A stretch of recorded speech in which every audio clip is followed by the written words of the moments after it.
April 2019. Ini adalah pertama kalinya saya sampai di SMA Negeri 27 Halmahera Selatan, tempat yang tidak pernah saya bayangkan sebelumnya. Kala itu, sekitar pukul 6:30 saya sampai di sekolah. Saya tercengang dengan kondisi sekolah.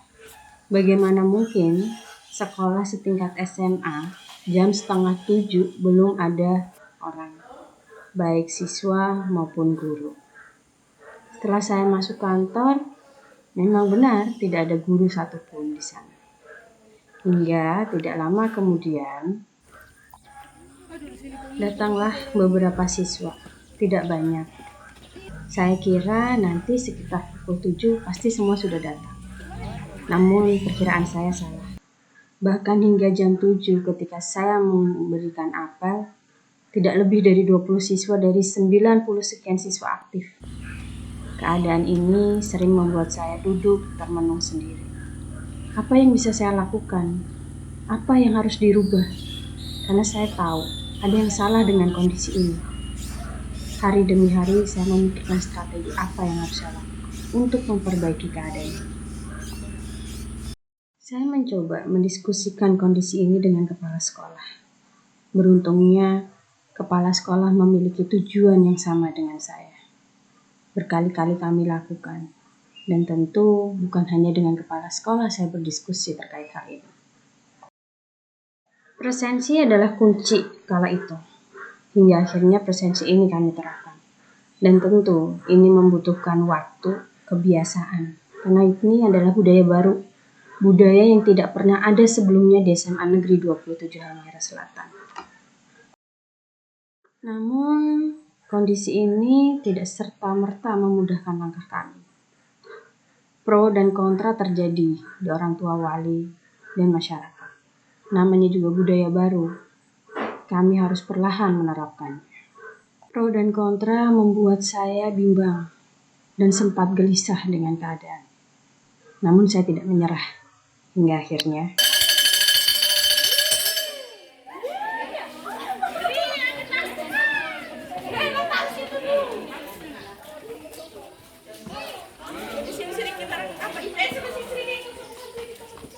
ini adalah kondisi sekolah saat ini. Bapak dan ibu guru sudah aktif. Para murid pun berbondong-bondong datang ke sekolah untuk memaknai pembelajaran itu sendiri. Yang ada saat ini adalah sebuah hasil dari proses mengisi kekurangan di sekolah kami. Sehingga kami dapat meningkatkan kualitas di sekolah kami sedikit demi sedikit.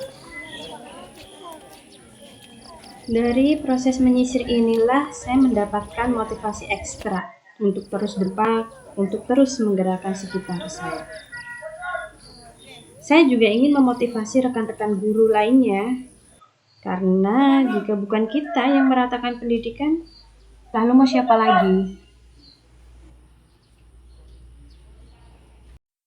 Setelah kehadiran murid dan guru sudah stabil, ternyata saya menemukan hal baru yang harus saya sisir, yaitu terkait proses belajar mengajar di dalam kelas. Beberapa siswa datang menghampiri saya, menceritakan kebosanan mereka di dalam kelas. Proses belajar mulai tidak menyenangkan bagi mereka. Ini saya diskusikan lanjut dengan siswa yang lain dan rekan guru yang lain. Sebenarnya, apa yang terjadi di kelas sehingga siswa merasakan hal yang hampir sama pada semua siswa? Yang lain berdiskusi untuk mencari jalan keluar atas situasi ini. Akhirnya, kami memutuskan untuk melakukan kegiatan belajar bersama terkait apa yang harus kami lakukan sebagai guru agar di kelas menyenangkan. Kami menemukan hal ajaib, yaitu diferensiasi. Bagaimana pembelajaran berpihak pada murid.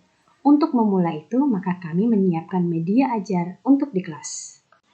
Di sini, saya berperan sebagai pembimbing untuk guru-guru saya mulai menciptakan media belajar mereka yang tentu sesuai dengan karakteristik mata pelajaran mereka. Yuk kita simak bersama bagaimana sih prosesnya. Nah, bisa dilihat ya, kita semua mengikuti kegiatan dengan hati yang gembira, dengan ekspresi tertawa, ekspresi ketertarikan. Lalu ini, namanya Pak Ibnu. Beliau termasuk guru yang sangat termotivasi dengan kegiatan ini. Tidak lupa ini ada Bu Nani yang mulai mendesain. Saya berkeliling terus untuk memastikan guru-guru saya tidak mengalami kesulitan dalam menciptakan media belajar mereka. Kendala kegiatan ini adalah kehadiran guru yang tidak pernah lengkap, namun kami tetap memaksimalkan waktu yang ada dan mengupayakan kegiatan seperti ini tidak terhenti.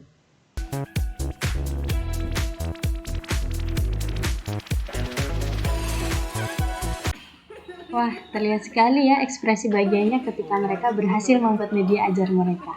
Lalu setelah mereka selesai presentasikan nih, hasil dari media yang mereka buat. Luar biasa sekali kan semangat Bapak Ibu guru di sekolah kami.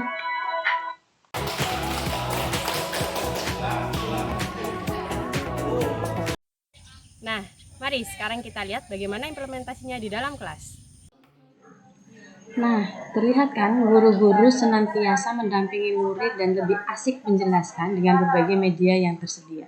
Siswa mulai belajar aktif dengan handphone bukan hanya dengan materi yang diberikan guru melalui kertas. Sudah bisa kita lihat sama bagaimana mereka lebih konsen dan lebih tertarik dengan materi yang dibagikan oleh guru tersebut. Siswa lebih aktif berdiskusi dengan rekan sejawatnya dengan berbagai sumber belajar.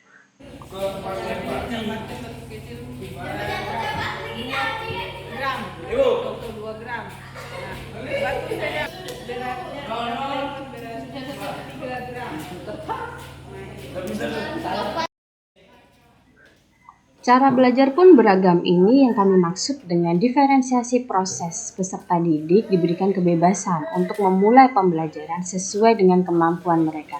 Di sini anak-anak terlihat enjoy sekali dalam mengikuti proses belajar.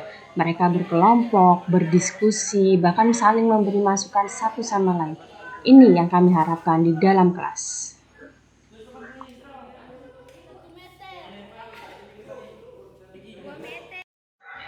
Diferensiasi produk pun terlihat dengan berbagai macam hasil belajar. Ada yang dari video, ada yang menggunakan rekaman suara untuk menyampaikan hasil belajar mereka. Luar biasa sekali bukan diferensiasi yang kami lakukan di sekolah kami. Ini adalah peta Halmahera Timur, terletak di bagian timur.